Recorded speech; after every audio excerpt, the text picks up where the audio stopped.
I'll get this one.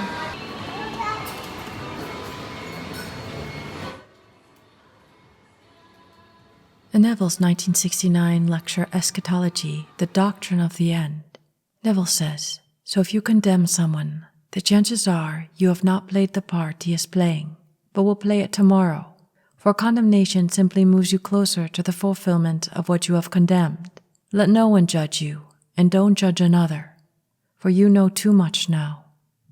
It's funny that I read this lecture also entitled Eschatology, and it also happens to be paired with another Japanese business called Lemon, but not the dollar store. This is a lemon soda chain that uses a special lemon sauce.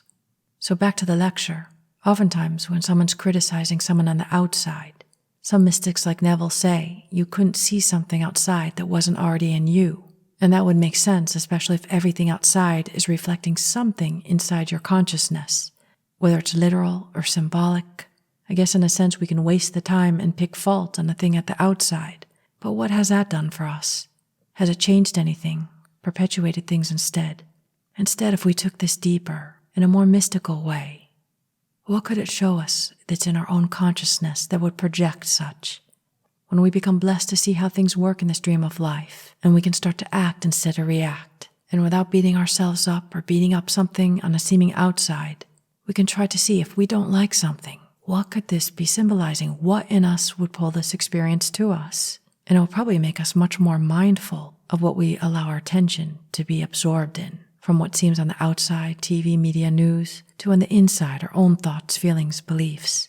Will it be enough, then, to start to feel what we want to feel, to change that reflection, projection?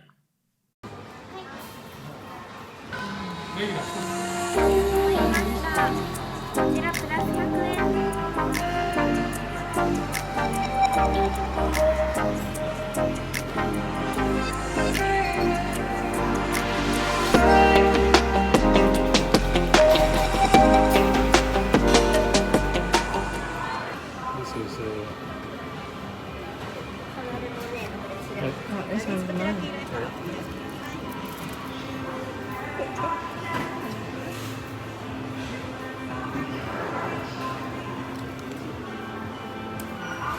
Wow.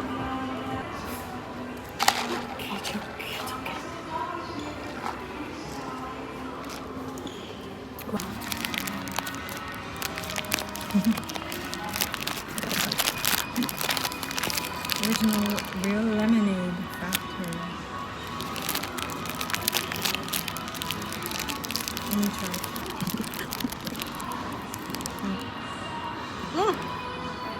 Okay. It's very soft and moist and dry inside.